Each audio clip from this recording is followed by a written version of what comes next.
Hello, everybody. Welcome to Women Together. A warm, warm welcome, whether you've been with us many times or if today is your first time.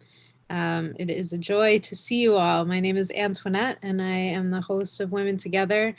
And really glad to be back week after week with you all. And I do, at the beginning, I put everybody on gallery view and just flip through so I can say hello and see everybody and see all of our bright shining faces. It's just such a joy to have this moment to connect with one another, connect with each of you. And it really feels like just this grounding part of the week to have this time to just land here with all of you. So I'll tell you a little bit about Women Together if you haven't heard about it before, and if this is your first time. For those of you who have heard me tell this story numerous times, it'll just be a few minutes, and we'll do some tiny practices. Today, we have Adriana back with us here again, who's one of our favorites and one of a wonderful spiritual teacher who's joining us and guiding us in a continued conversation, but also, a tiny practice. And a tiny practice is really just this moment that we can take at any point in the day, at any part of our lives. We don't need to spend a full day or 3 days or a month out somewhere else looking for something else. We can find our way in any part of our day, just in the moment that we wake up in the morning, or any moment. If we have a meal, if we have a conversation with a friend, and there are often times where we have patterns that come up that are not the way we want to interact with each other or with ourselves. And this is a moment to just step into the fullest potential that we do have as individuals and as a collective. So I feel quite honored to be here guiding and hosting this conversation, and grateful to be here with you all, diving into it. And we continue to evolve this conversation. So over the last couple weeks, we did something called resetting our course.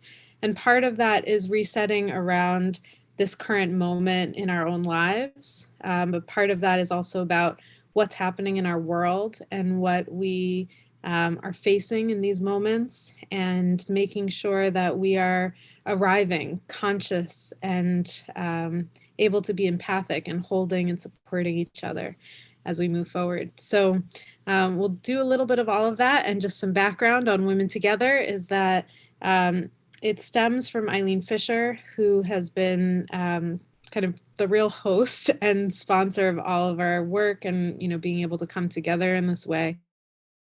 And her initial desire to do this stemmed from the fact that she was developing clothing that allowed women to feel comfortable and confident in our bodies.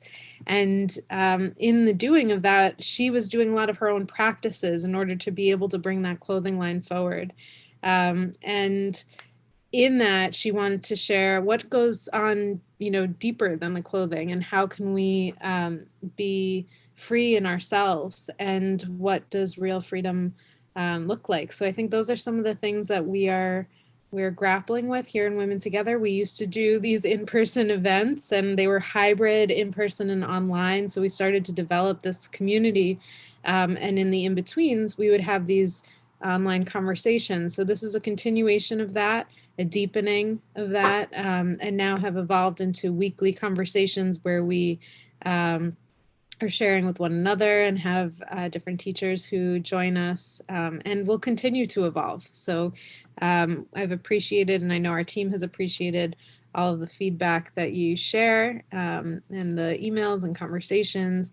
And we also have the conversation space, conversations.womentogether.com, where we continue the dialogue, and continue to just hear from one another. So if you haven't been in there yet, feel free to go in and check it out. And now, in order to land, one of my favorite tiny practices is using our little singing bowl, which normally sits in Eileen Fisher conference rooms. Now they're here in our living rooms. And And it's just a moment, just a way to kind of pause in between where we just were and where we are moving into together. So if you're sitting, if you can find a comfortable seat and just feel your feet connected to the earth, if that's available to you. If you'd like to lower your gaze or close your eyes, whatever helps you just to soften the connection with the world instead of having that kind of fierceness, which is always important. But for just a moment, softening the gaze, softening the connection, and perhaps just feeling the constant, ever happening connection that we always have with the air around us, the earth beneath us, and perhaps just tuning into the heart space, feeling a sense of uplift in the spine, connection to sky, connection to earth. And I'll ring the chime just to bring us into this moment of stillness together, and I'll ring the chime to bring us back.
So wherever you are, you can return to the screen.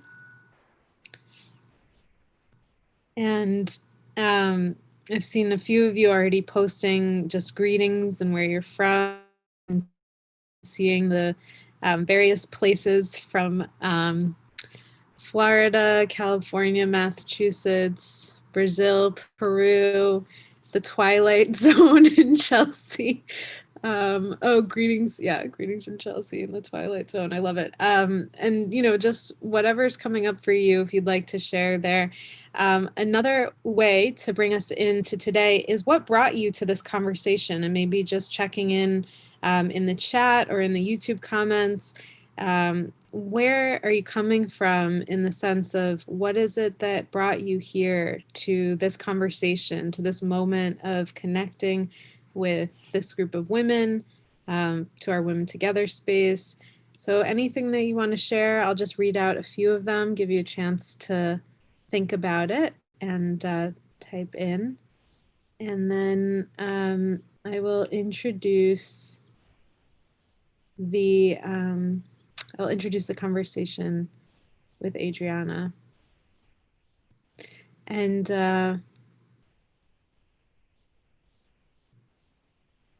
shout out to Doreen Stern, who's joining us on YouTube, and just noting that she shared with us that she lost a special friend, and she's especially grateful to be here today.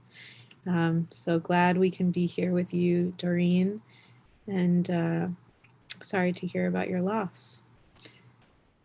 And yeah, bringing in some of the voices that are coming in. Doing a lot of leadership work with others requires finding a space for my own healing, reflection, and respite. And from Grace Ann, this is my homegirl place, a source of unconditional love for the past 2 years.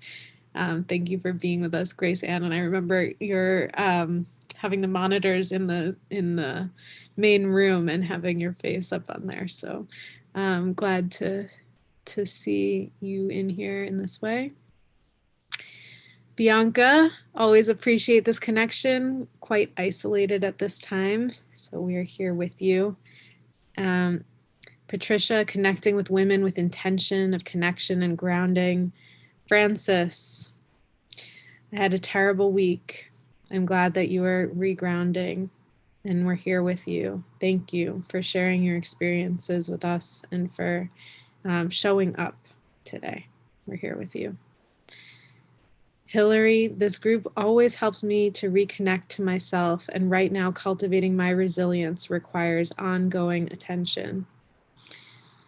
Lynn, looking to give and receive understanding and compassion during these difficult times. Fran, time to pay attention to me, finding space for me. And these 60 minutes can be so powerful, even if it's only 20 that you can take to just remind ourselves of how important that is, to come back to ourselves, to come back to this moment, to this place, to where we are, that there's meaning and purpose in that, to sharing our stories with each other. I love this one. Amy, city girl, it is important to have consistency and show up for the community. Also, I like having things on my schedule. Me too. Give some routine and structure, right? Just to be able to know that I'm getting up, I'm getting dressed for something, and I'm having a cool conversation with a bunch of great women. Yeah. And Abby, I'm here for continued connection and to practice presence with others. A few more from our YouTube crew. Teresa Seaman, hi from Staten Island, looking to connect with other women on a spiritual journey. Deborah from California, joined today for a sense of community. Lynn, looking forward to connecting with a tribe of women concerned about how we can change our world for the positive, from the Chicago area. And Catherine, I'm here to connect with others. Yeah, I love that there are hugs and love already coming in for each other. Just this connection with one another. I feel like it just gives so much to ourselves, to each other, and just hearing these little snippets of voices and connection. It's wonderful to see you all and to be here together. So I'm going to bring in Adriana, who is here with us. And what I'd like to do is just spark a little dialogue by what you all just shared, and with what Adriana and I have kind of been thinking about and holding and just, kind of ruminating on as a spark for conversation for us to be holding in this community, in this spiritual community that we hold. So for those of you who may not know Adriana, she was here with us a few weeks ago, but she's a meditation teacher, a practitioner. She's a dog mom. She's an entrepreneur and an activist. And recently, Adriana facilitated a mixed race meditation group. And it was really focused on dismantling internalized and externalized racism, and really understanding what a system of white supremacy has actually set up for us. And I attended this conversation in part because of my own mixed heritage, and also because I love Adriana. And in that conversation, I found my own kind of sense of opening and my own sense of wanting to have a conversation with my mother, and also wanting to have a conversation with my own ancestors of, what is it that you would wish for me? What is it that you would hope that I am here to do? And how can I hold that? And the conversation was incredibly rich. And so I really am grateful. And I thought we should be having this conversation with the Women Together community. So here we are. And, just really grateful, Adriana, for you being here with us and for the exploration that you've been doing and that you've been holding. So I'd really love maybe to start us off is to just hear from you a little bit about what's up for you and your own journey of practice, especially in these times, and what you're seeing and what you've been holding, because that's just a little bit of my own experience in our work together. But I'll turn it over to you for that first piece of the conversation. Yeah, thank you, Antoinette. I guess what I've been holding the past few months since March, and since starting to do mixed race work, is really, I've been feeling very inspired by the work of Lama Rod Owens and Reverend Angel Kyoto Williams. And their plea, or their teaching of really meeting your own suffering. And so specifically in the context of mixed race work, as it's a half white, half Asian female, I've always had a very complicated relationship to it. I've also quite willingly chosen to not pay attention to it in specific ways.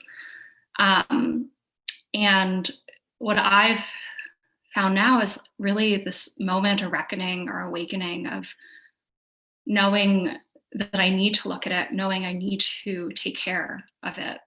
And a lot of just looking at the ways that I've been complicit in general systemic ways of dominant culture and oppression. And knowing that this dismantling of internalized and externalized racism is really about healing. I think we oftentimes automatically, or I find myself automatically going into my habitual patterns of intellectualizing or wanting to think through a problem. But for the past few months, I've been really learning to just allow myself to sit with my discomfort and just trusting that process of just meeting my lowercase s suffering and my capital S suffering, trusting if I need it and I'm able to just hold it with some sense of loving kindness towards myself, that is actually the work. Yeah. Just when you were just bringing up this piece around really facing structural racism and systemic racism, I was talking with my mother recently after some of the work around our mixed race meditation group, and she brought up an article that came up in the New Yorker, and it was about Isabel Wilkerson's recent book called Caste.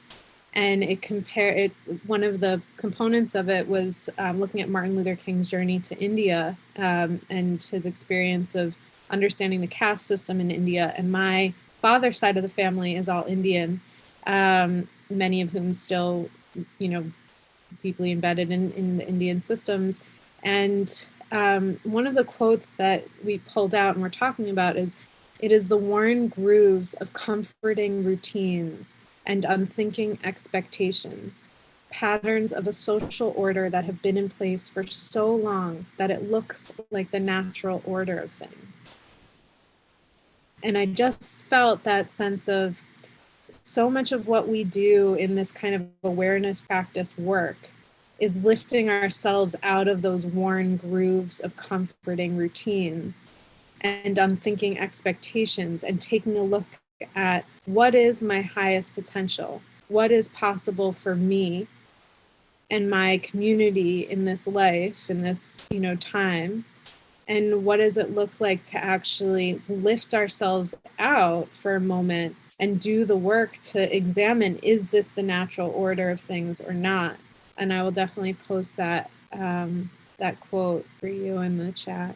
But Adriana, I'm curious, how do you see this kind of practice, this awareness practice, and what's possible for us? How does meditation and social justice kind of go together, and how do we explore that for ourselves? Yeah, I mean, the first thing that comes to mind, this language of comfort in these familiar grooves, it really reminds me of Trungpa Rinpoche's teaching of the cocoon. our habitual tendencies of how we engage the world, the things that provide us comfort.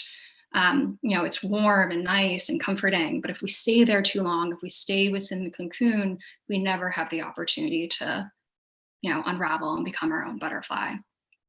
And so I feel like right now, as a country, as a culture, society, we're kind of, at that phase of like, do we want to stay in this cocoon, and possibly stay here a little too long, and then there be a rotting, a decaying, or are we going to take this opportunity to blossom? But I think our contemplative practice, our meditation practice in particular, really allows us a container to meet that discomfort, to meet our cocoon, to meet the ways in which we have conditioned ourselves to feel safe in these illusions of habitual thinking, these ways of that we've essentially participated in systems that we weren't even aware of. And so our meditation practice allows us a space to see, those pieces of discomfort, and then our awareness practice allows us to emerge from it. We can acknowledge it, we can then move forward. I love that, and I love the kind of desire to blossom, and what Lauren just shared, the butterfly, the symbol of the highest inner achievement. And I wonder also if you could share with us, I feel like in every moment there's like this paradox moment, it's like on the one hand, this is what can liberate us and allow us to feel the most free. And on the other hand, you brought up recently the ways that we acquiesce and use our contemplative practice to kind of bypass, and we created kind of suffering. And I wonder if you can speak a little bit more to that as well. Yeah. Reverend Angel Kyoto Williams talks about how there's been thematically in Western Dharma communities or spiritual communities a tendency or a culture that we've almost forgotten that these spiritual practices are meant for liberation. They're meant for freedom. And instead, what we've settled for is just a more gentle, kinder form of suffering. And so with that being said, it's like for spiritual practice, it's like, it doesn't mean that it can't feel good. It doesn't mean that we can't feel at ease. But I think we have to challenge ourselves to see when we fixate on it, when we find ourselves attached to just feeling a little bit better, because feeling a little bit better isn't necessarily liberation, isn't necessarily, an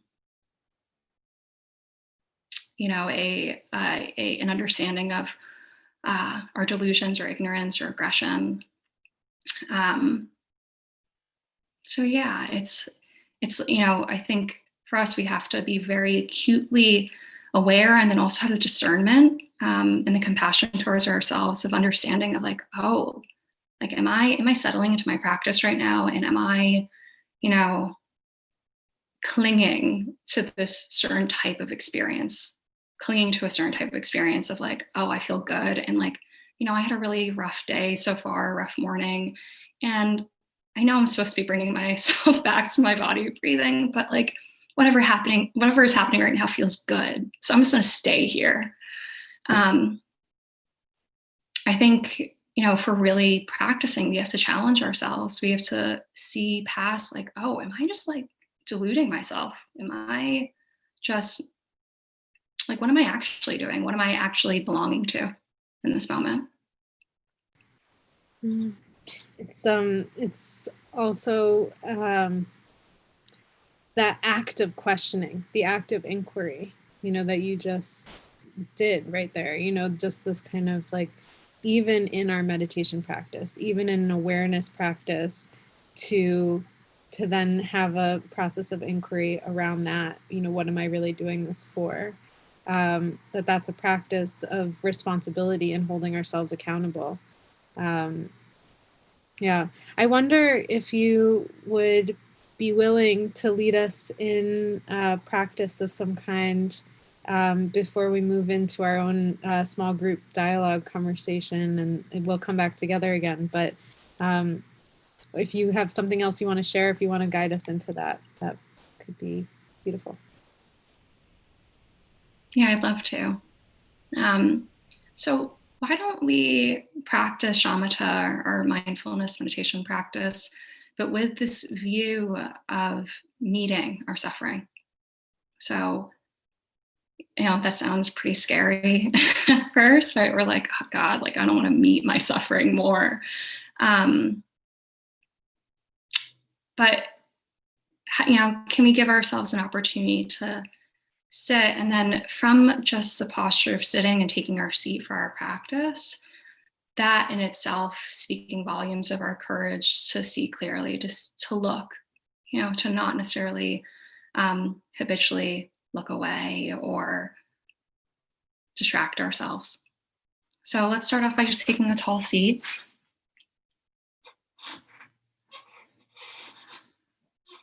Feeling both your feet on the ground beneath your knees, your hands palms down the tops of your thighs or resting in your lap.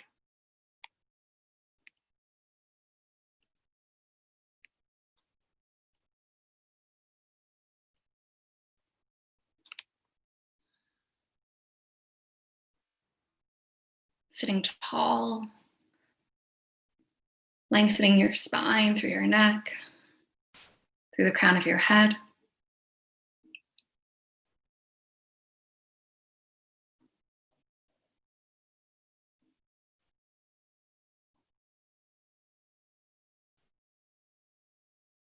Gently closing your eyes or resting your gaze in front of you.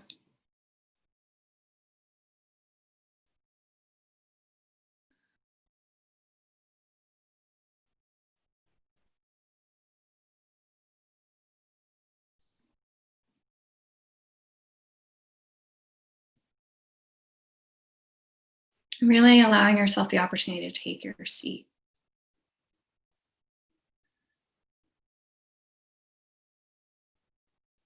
Almost as if you're your own queen, your own kingdom, sense of dignity, regalness, inherent, brilliant confidence.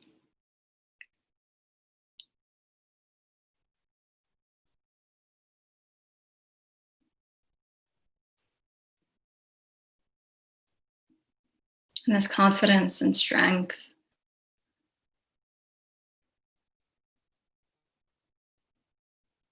comes from your own feminine energy, wisdom,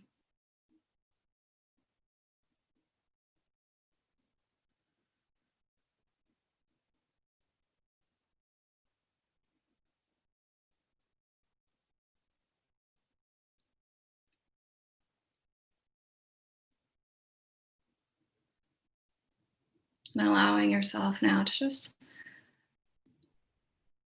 gently breathe in and out.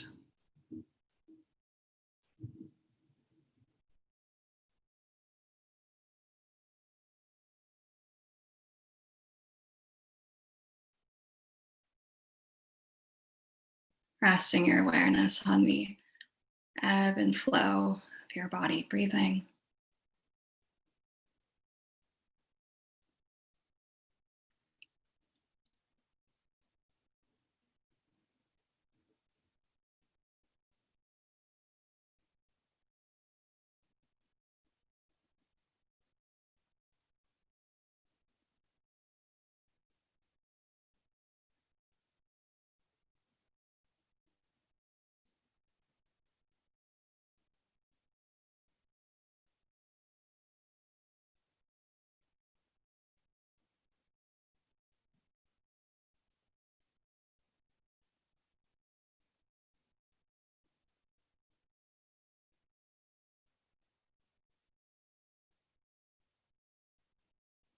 Allowing your shamatha practice to create a container for you to experience any small S suffering you may have, or big S suffering. Whether it be an itch on your lower back, some pain in your knees, irritation, or grief, anxiety,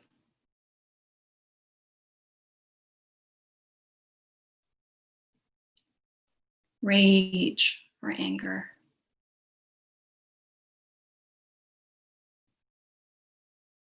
The sticky, uncomfortable feelings that we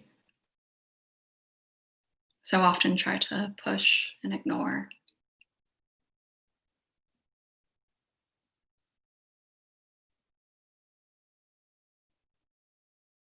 Allowing the vehicle of our breaths to gently and kindly meet our discomfort, to touch it with acknowledgement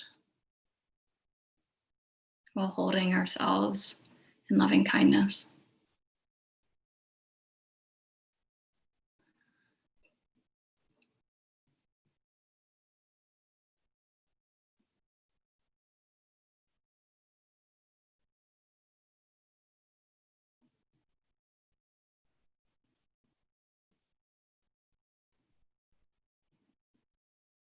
Giving yourself the space and the opportunity to touch your own discomfort, your own suffering. So, in that, you could actually touch your own liberation.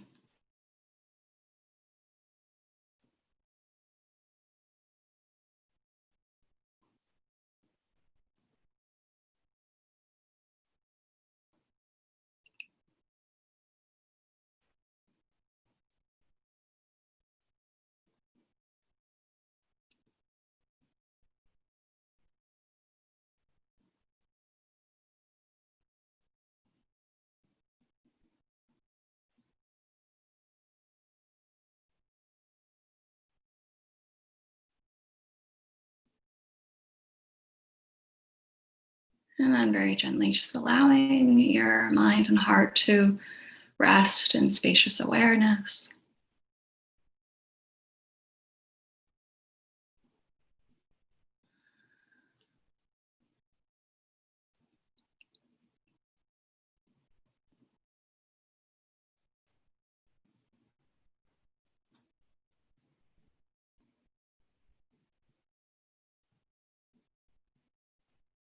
And then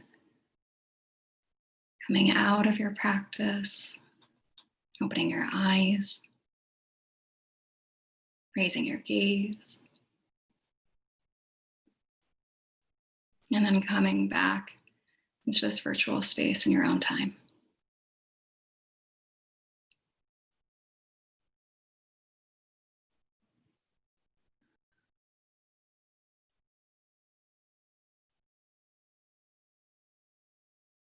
So thank you so much, everyone.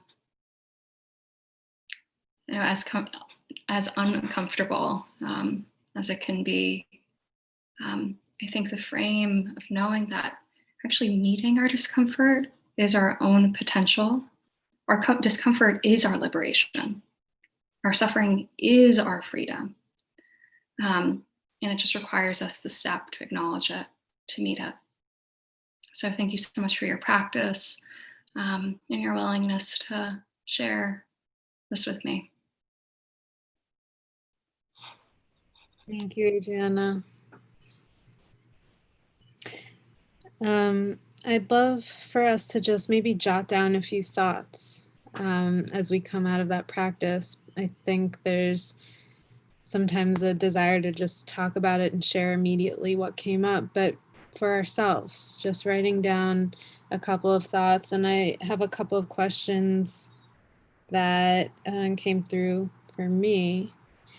And the first one is, what is the suffering or discomfort that you met? And if you could have a conversation or a dialogue with it just for a few moments here, what would you have to say to it? What would it have to say to you? And in that moment of meeting our suffering, just kind of letting it land on the paper, whatever comes up. It may be a feeling, it may be hard to describe or articulate, and that's okay. But just if there are any words, just giving yourself a chance to jot that down now. So hopefully in all that talk, you got a paper and pen. And I'll repeat it one more time, but what is the suffering or discomfort that you met? And if you could have a little bit of a dialogue with that space of suffering that lives within you, just noticing what comes up. I'll give a few moments to just journal about that before I invite a next prompt.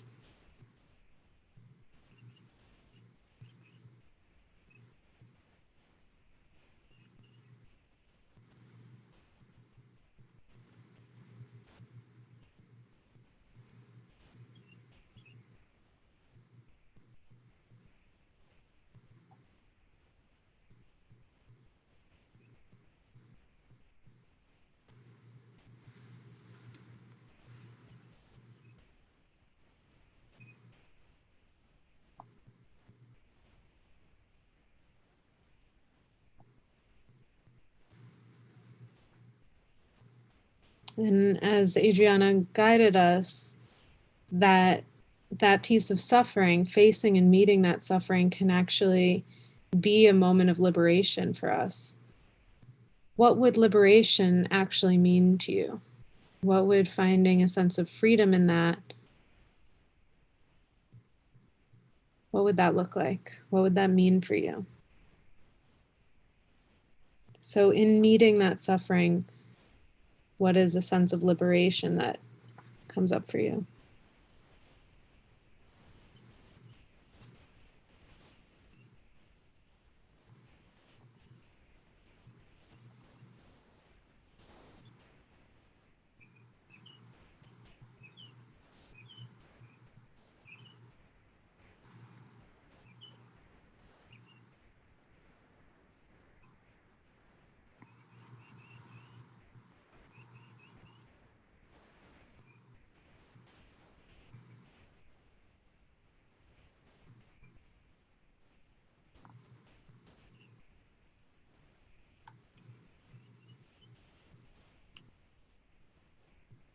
Beautiful. So we'll turn to each other and see just what came up and what's up for you today. We'll spend about 10 minutes in groups of about 4, so just about 2 minutes each. And it could be that's this really opens something for you. It could be that there's something else that's on your heart. The invitation is to hold each other with curiosity and the beautiful brilliance that each one of us brings to this conversation and connection. And in this time of connecting with each other, just if there's something that came up for you, giving each other a chance to speak and making sure that everybody gets to speak once before anyone speaks twice. And actually, I think we can give about 12 minutes. So 12 minutes, enjoy your time together.